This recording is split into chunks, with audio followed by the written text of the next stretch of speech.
Assalamualaikum warahmatullahi wabarakatuh. Selamat pagi, Pak Hafid. Jadi di sini saya dan partner saya akan menjelaskan pitch deck dari sebuah usaha yang telah kami buat. Jadi di sini saya ditemani oleh partner saya yaitu Syarla Fatima sebagai foundernya. Perkenalkan, nama saya Syarlah Fatima dengan NIM 141220239. Dan di sini saya Sheryl Kanaya dengan NIM 363 sebagai co-founder dari perusahaan yang telah kami buat. Oke, jadi di sini kami telah membuat sebuah perusahaan yang bernama Pocketwise. Nah, jadi Pocketwise ini adalah startup dinamis yang berdedikasi untuk merevolusi pengelolaan keuangan bagi generasi-generasi muda, khususnya pelajar, dengan menawarkan solusi cerdas, menarik, dan berkelanjutan. Nah,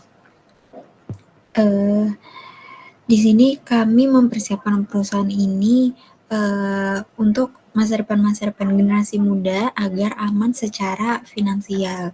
Kami juga mempunyai tagline yaitu Smart Financial Management. Nah, jadi perusahaan Pocketwise ini bertujuan untuk menyederhanakan dan memodernisasi cara individu muda mengelola keuangan mereka dan menjadikannya mudah diakses dan membuat mereka menjadi individu yang grow mindset gitu. Nah, selanjutnya di sini ada problem yang kami rangkum untuk pendirian perusahaan kita. Jadi di sini kami melihat adanya kekurangan alat yang efektif yang dirancang untuk membantu pelajar dan maksudnya kayak ya mungkin yang udah berusia 30-an itu tuh mengelola anggaran lalu menabung secara efisien atau berinvestasi dengan bijak. Jadi aplikasi keuangan yang sudah ada tuh seringkali terlalu rumit, mahal, atau gagal memenuhi kebutuhan spesifik generasi muda, terutama dalam hal kemudahan penggunaan dan keberlanjutan. Nah, akibatnya itu jadi banyaknya generasi muda, termasuk pelajar SMA dan mahasiswa, itu kesulitan untuk mengelola uang saku, lalu menangani cicilan pinjaman ataupun membuat keputusan yang tepat tentang investasi awal. Nah, ini tuh membuat mereka rentan secara finansial. Lalu di sini kami menemukan beberapa solusi dari problem tersebut. Nah, di sini perusahaan kami mengatasi problem-problem tersebut dengan menawarkan platform berbasis AI yang menyederhanakan pengelolaan keuangan bagi pengguna generasi muda. Dengan memanfaatkan kecerdasan buatan, aplikasi ini menganalisis pola pengeluaran pengguna dan memberikan saran keuangan yang dipersonalisasi dan mudah dipahami sesuai dengan kebutuhan mereka. Fitur utamanya itu meliputi pelacakan anggaran, peluang investasi mikro, dan rekomendasi pembelian ramah lingkungan yang memastikan bahwa keputusan keuangan selaras dengan tujuan pribadi dan nilai-nilai keberlanjutan. Tujuan utama dari perusahaan yang kita bangun ini adalah mengubah pengelolaan uang menjadi pengalaman yang menarik dan bermakna, serta memberdayakan generasi muda untuk mengendalikan keuangan mereka dengan percaya diri atau confident gitulah. Nah, selanjutnya di sini ada market opportunity-nya. Jadi, Pocketwise ini menargetkan pasar yang luas dan berkembang dari pelajar berusia 15 hingga 25 tahun dengan perkiraan 50 juta pengguna potensial di Indonesia dan miliaran di seluruh dunia. Nah, industri fintech Indonesia diproyeksikan mencapai lebih dari 80 juta dolar pada tahun 2025 dengan segmen edukasi keuangan mengalami tingkat pertumbuhan tahunan yang kuat sebesar 15%. Peluang ini didorong oleh tren utama termasuk digitalisasi layanan keuangan yang cepat, penekanan Gen Z yang berkelanjutan, dan adopsi dompet digital yang meluas, yang semuanya memposisikan Pocketwise untuk merebut pangsa pasar yang signifikan di pasar yang dinamis. Selanjutnya ada bisnis modelnya. Nah, jadi Pocketwise itu menerapkan model bisnis bertingkat untuk memaksimalkan aksesibilitas dan pendapatan. Tingkat gratis itu menawarkan fitur penting seperti pelacakan pengeluaran, saran keuangan berbasis AI dasar, dan konten edukasi, memastikan daya tarik yang luas.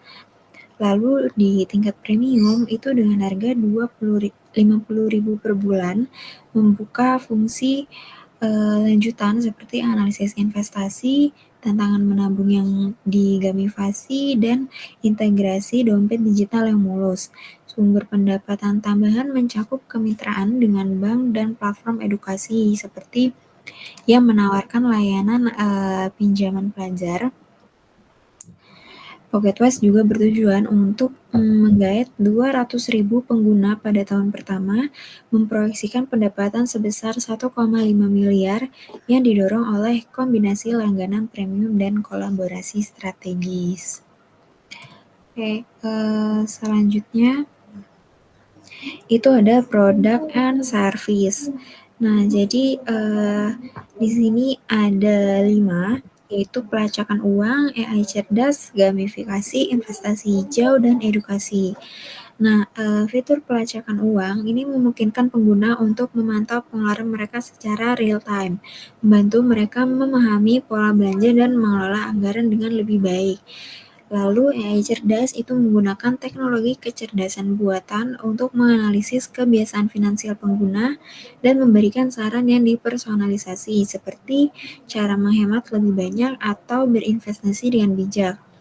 Selanjutnya itu fitur gamifikasi. Jadi fitur gamifikasi ini menambahkan elemen permainan seperti tantangan menabung untuk membuat proses pengelolaan keuangan menjadi lebih menyenangkan dan memotivasi penggunanya. Nah, selanjutnya ada investasi hijau, yaitu menawarkan opsi investasi mikro yang ramah lingkungan, memungkinkan pengguna untuk mendukung keberlanjutan sambil membangun tabungan mereka.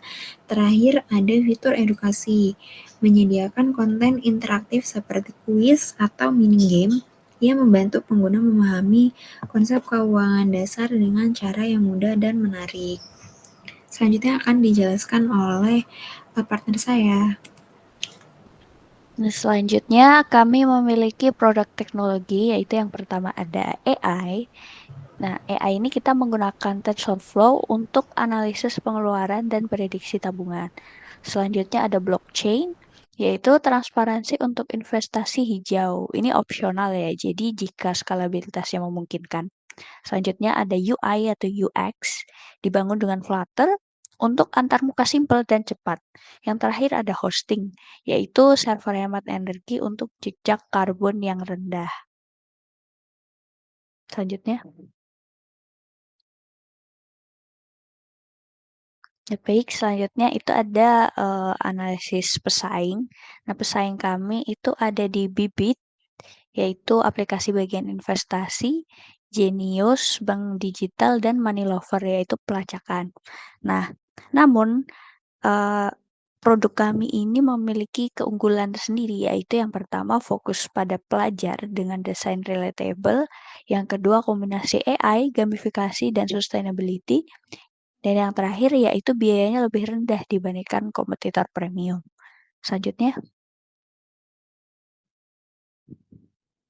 Nah, selanjutnya ada go-to-market strategy, yaitu strategi pemasaran kami. Yang tahap pertama yaitu ada uji beta di kampus atau sekolah lokal dengan 500 pengguna awal. Dan tahap kedua yaitu kampanye media sosial di TikTok dan Instagram dengan influencer pelajar. Yang ketiga, itu ada kemitraan dengan komunitas pelajar dan bank untuk adopsi massal. Selanjutnya. Nah, selanjutnya ada tim kami. Nah, tim kami yang pertama ada saya sendiri, yaitu Syarla Fatimah sebagai founder dan Cheryl Kanaya sebagai co-founder-nya. Selanjutnya ada pendanaan yang kami butuhkan, yaitu 800 miliar sebagai dana awal dengan penggunaan 40% untuk pengembangan teknologi AI dan server, dan 40%-nya lagi untuk di bagian pemasaran dan akuisisi pengguna. Yang terakhir 20% untuk bagian operasional dan legalitas. Selanjutnya. Selanjutnya ini ada proyeksi keuangan Pocketwise selama 3 tahun. Yang pertama jumlah pengguna aktif. Asumsinya kami mulai dari 10.000 pengguna dengan pertumbuhan 100% per tahun. Yang kedua rasio konversi ke pengguna premium, yaitu asumsinya 5% di tahun pertama, 7% di tahun kedua, dan 10% di tahun ketiga. Yang ketiga ada biaya langganan dan bulanan, yaitu sebesar 20.000 per pengguna premium. Selanjutnya ada pendapatan afiliasi, yaitu Rp3.000 per pengguna aktif per bulan. Nah, selanjutnya ada konten sponsor dan kerja sama institusi, yaitu mulai tahun kedua sebesar 50 juta per tahun dan naik 50% per tahunnya. Selanjutnya mungkin dijelaskan oleh partner saya. Silakan. Oke, selanjutnya ada biaya reward. Nah, jadi biaya yang terkait dengan pemberian hadiah atau intensif kepada pengguna seperti cashback, diskon, atau poin loyalitas untuk mendorong keterlibatan atau langganan premium. Jadi di sini biaya rewardnya itu 1.000 per pengguna aktif per bulan. Jadi jika Pocketwise menawarkan cashback 5.000 kepada 1.000 pengguna, biaya hadiah akan menjadi 5 juta. Oke, selanjutnya itu ada pemeliharaan aplikasi. Jadi biaya yang terkait dengan pemeliharaan dan pembaruan aplikasi Pocketwise termasuk hosting server, perbaikan bug, pembaruan fitur, dan dukungan teknis. Di sini itu asumsinya 120 juta per tahun. Jadi biaya hosting server bulanan dan pengembang mungkin totalnya akan menjadi 120 juta per tahun. Oke. Nah, selanjutnya itu ada pemasaran dan promosi. Jadi biaya untuk iklan, kampanye media sosial, kemitraan dengan influencer, atau aktivitas promosi lainnya untuk menarik dan mempertahankan pengguna. Nah, jadi mulai dari 100 juta per tahun dan itu akan naik seiring pertumbuhan penggunanya. Nah, selanjutnya itu ada gaji tim dan operasional. Nah, jadi gaji untuk karyawan misalnya pengembang, pemasar, dukungan pelanggan, dan biaya operasional seperti sewa kantor, utilitas, atau langganan perangkat lunak. Nah, di sini itu targetnya 250 juta per tahun. Selanjutnya itu ada biaya overhead lainnya. Jadi biaya lain-lain yang tidak tercakup dalam kategori lain seperti biaya hukum, akuntansi, asuransi, atau biaya tak terduga. Nah, di sini itu target asumsinya itu 50 juta per tahun. Jadi nilai yang kita keluarkan itu sebesar 50 juta per tahun dan itu akan mencakup konsultasi hukum tahunan, lisensi, atau biaya administrasi.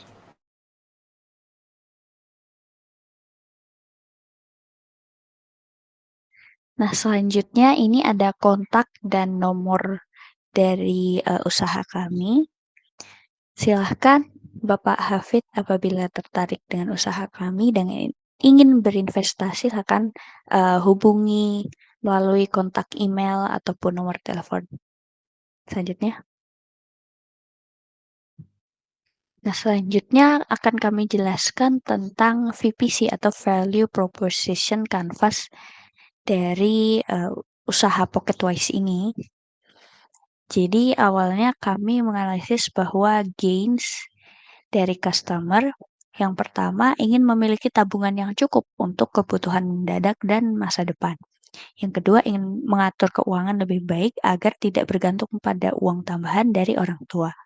Selanjutnya mendapatkan insight tentang kebiasaan belanja agar bisa menghemat lebih banyak dan merasa lebih percaya diri karena mampu mengelola keuangan sendiri tanpa bantuan orang tua.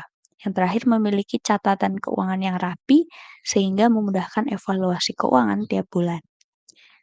Selanjutnya ada customer jobs, yaitu yang pertama ingin mengatur uang bulanan agar cukup dan bisa menabung. Lalu ingin memulai menabung meskipun dengan penghasilan yang terbatas. Selanjutnya yaitu ingin memahami pola pengeluaran mereka untuk lebih bijak dalam mengelola keuangan. Lalu ingin mencari cara yang menyenangkan dan tidak membosankan untuk belajar mengatur keuangan. Lalu yang terakhir, ingin tahu berapa banyak uang yang bisa disisihkan setiap bulan tanpa merasa kekurangan. Nah, yang terakhir ini ada pains dari customer, yaitu sering kehabisan uang sebelum akhir bulan dan sulit melacak pengeluaran. Nah, sulit melacak pengeluaran karena transaksi yang dilakukan dengan berbagai metode pembayaran. Kadang cash, kadang QRIS gitu, jadi susah di track-nya. Nah, selanjutnya kurangnya edukasi keuangan membuat sulit untuk membedakan antara kebutuhan dan keinginan dan tidak tahu harus mulai dari mana dalam membuat anggaran bulanan. Terakhir, sering menyesal setelah membeli barang yang tidak terlalu dibutuhkan.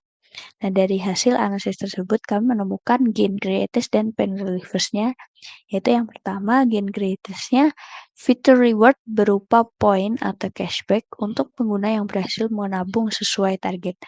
Lalu tataran finansial yang memotivasi mahasiswa untuk menyisihkan uang secara rutin. Dan laporan perkembangan keuangan yang bisa digunakan untuk mengevaluasi keberhasilan dalam mengelola uang. Dan fitur simulasi tabungan yang memperlihatkan proyeksi keuangan berdasarkan pengeluaran dan pendapatan. Dan yang terakhir, rekomendasi personalisasi berdasarkan kebiasaan keuangan pengguna untuk meningkatkan efektivitas pengelolaan uang. Nah, selanjutnya benefits-nya yaitu yang pertama notifikasi pengeluaran berlebihan yang membantu mahasiswa atau anak muda lebih disiplin dalam membelanjakan uangnya. Selanjutnya tips hemat dan notifikasi diskon makanan, transportasi, dan belanja kebutuhan sehari-hari.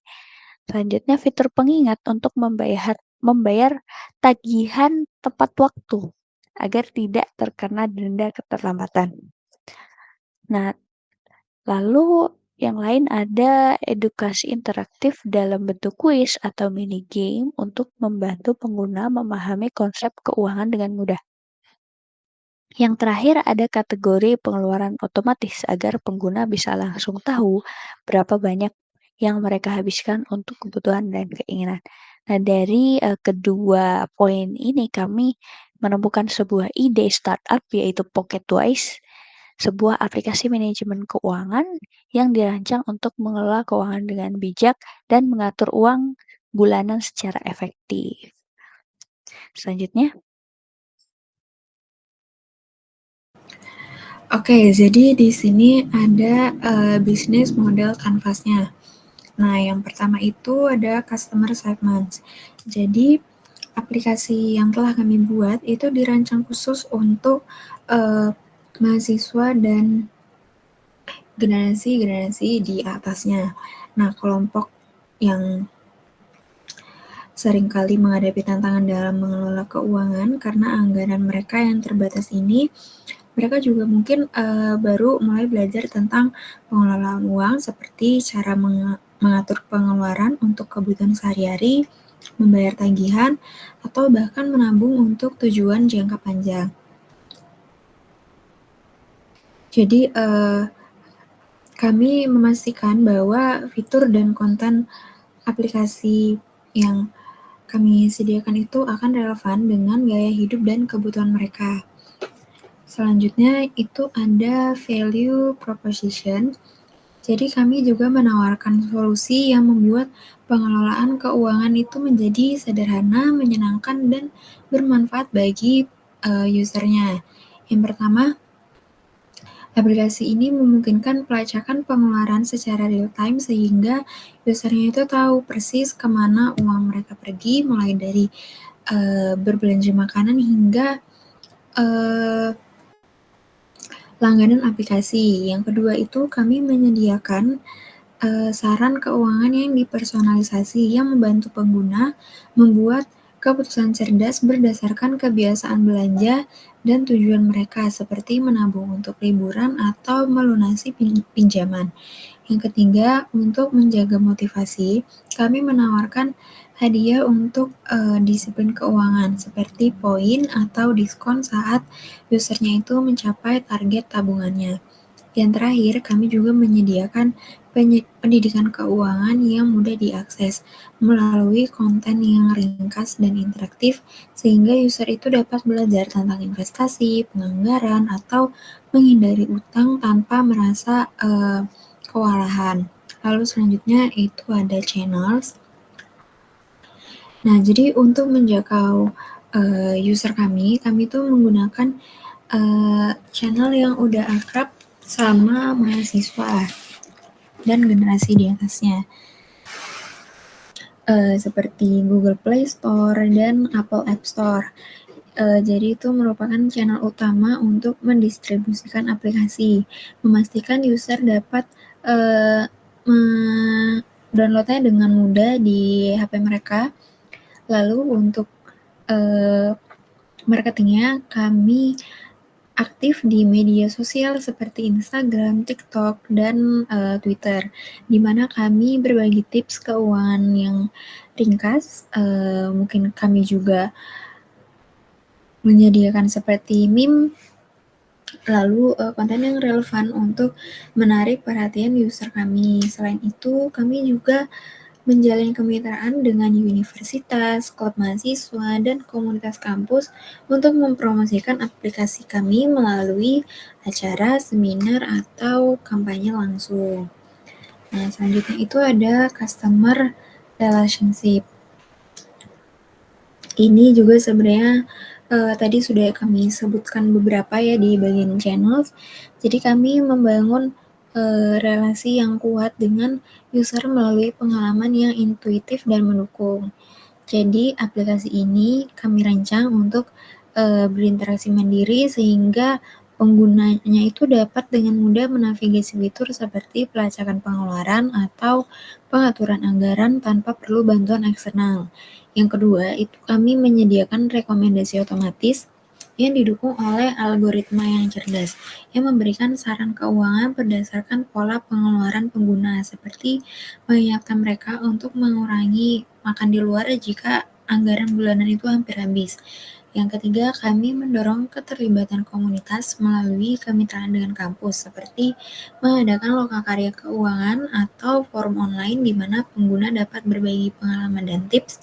Jadi pendekatan ini tuh memastikan usernya itu merasa disupport dan terlibat dan termotivasi untuk terus menggunakan aplikasi kami. Selanjutnya itu ada revenue stream. Jadi perusahaan kami ini menghasilkan pendapatan dengan cara yang tetap ramah bagi usernya, memastikan aplikasi tetap dapat diakses secara luas. Yang pertama, kami menggunakan model premium di mana fitur dasar seperti pelacakan pengeluaran dan tips keuangan itu gratis, tetapi usernya itu dapat berlangganan untuk fitur premium seperti analisis keuangan mendalam atau laporan keuangan bulanan. Yang kedua, kami mendapatkan komisi dari transaksi mitra, misalnya ketika user itu melakukan pembayaran melalui e-wallet atau membeli produk dari merchant mitra kami. Ketiga, kami menawarkan iklan dalam aplikasi yang relevan dan tidak mengganggu, seperti promosi dari merek yang sesuai dengan lifestyle si user tersebut, seperti diskon kafe atau layanan streaming. Selanjutnya itu ada key research. Jadi untuk menjalankan aplikasi ini, kami mengandalkan beberapa sumber daya penting. Yang pertama itu tim pengembang aplikasi yang berdedikasi memastikan aplikasi berjalan lancar, bebas dari bug, dan selalu diperbarui dengan fitur terbaru. Kedua itu data dan algoritma. Jadi ini tuh menemukan inti dari rekomendasi keuangan yang dipersonalisasi, memungkinkan kami memberikan saran yang relevan berdasarkan kebiasaan pengguna. Yang ketiga itu sistem reward dan gamifikasi, membuat pengelolaan keuangan terasa menyenangkan seperti memberikan poin untuk setiap target tabungan yang tercapai. Lalu yang keempat itu konten edukasi interaktif seperti short video, kuis, atau artikel yang membantu user itu belajar tentang keuangan dengan cara yang menarik. Yang terakhir itu infrastruktur IT dengan keamanan data yang memastikan informasi pribadi pengguna itu terlindungi dan juga membangun kepercayaan terhadap aplikasi kami. Selanjutnya itu ada key activities. Jadi aktivitas sehari-hari kami berfokus pada pengembangan dan penyempurnaan aplikasi agar tetap relevan dan bermanfaat. Pertama, pengembangan dan pemeliharaan aplikasi mencakup pembaruan fitur, perbaikan bug, peningkatan antarmuka pengguna. Lalu yang kedua, kami melakukan riset pengguna secara rutin, seperti wawancara atau kuesioner untuk memahami kebutuhan dan preferensi user sehingga kami dapat menambahkan fitur yang benar-benar mereka inginkan. Yang ketiga itu kami menghasilkan konten edukasi strategis seperti panduan tentang cara menabung atau tips menghindari utang untuk meningkatkan literasi keuangan user kami. Nah, yang keempat itu kami menjalankan kampanye pemasaran untuk mempromosikan aplikasi baik melalui media sosial maupun acara kampus. Selanjutnya itu ada key partnership. Jadi kami bekerja sama dengan berbagai pihak untuk memperkuat aplikasi dan menjangkau lebih banyak penggunanya. Jadi institusi keuangan seperti bank, dompet, elektronik, dan perusahaan asuransi menyediakan infrastruktur pembayaran yang memungkinkan pengguna melakukan transaksi langsung melalui aplikasi. Lalu pedagang menawarkan diskon atau cashback seperti potongan harga di kafe atau toko online untuk mendorong user itu berbelanja lebih cerdas dan tetap terlibat dengan aplikasi. Lalu, lembaga edukasi keuangan berkontribusi dengan menyediakan keahlian dan konten berkualitas tinggi untuk memperkaya materi pembelajaran kami. Lalu, komunitas kampus seperti organisasi mahasiswa atau fakultas membantu kami mempromosikan aplikasi melalui acara, seminar, atau kampanye langsung, memastikan kami menjangkau audiens target secara efektif. Lalu yang terakhir itu ada cost struktur. Jadi menjalankan aplikasi ini membutuhkan investasi di beberapa area. Yang pertama, pengembangan aplikasi adalah biaya terbesar mencakup gaji tim pengembang, pembaruan teknologi, dan pengujian untuk memastikan aplikasi berjalan dengan baik. Yang kedua itu pembuatan konten. Untuk materi edukasi seperti video atau artikel membutuhkan sumber daya untuk menghasilkan materi yang menarik dan informatif. Yang ketiga itu pemasaran melalui kampanye di media sosial dan acara kampus memerlukan anggaran untuk iklan, materi promosi, dan penyelenggaraan acara. Yang keempat itu keamanan data adalah prioritas sehingga kami menginvestasikan dana untuk sistem keamanan canggih guna melindungi informasi pribadi usernya dari ancaman cyber. Nah, struktur biaya ini memastikan kami dapat memberikan pengalaman yang terbaik bagi usernya sambil menjaga keberlanjutan bisnis kami. Jadi sekian yang bisa kami jelaskan untuk perusahaan yang telah kami buat ini. Sekiranya ada yang salah atau kurangnya kata-kata yang kami berikan, kami mohon maaf karena kami juga baru memulai untuk membangun perusahaan ini dan mungkin founder saya juga ingin memberikan sesuatu atau penutupan. Baik, terima kasih Bapak Hafid, terima kasih Saudari Sheryl Kanaya. Sekian presentasi dari kami. Apabila Bapak tertarik dengan usaha kami atau ingin berinvestasi, itu silahkan hubungi kontak yang telah kami sediakan. Apabila ada salah kata, kami mohon maaf. Wassalamualaikum warahmatullahi wabarakatuh.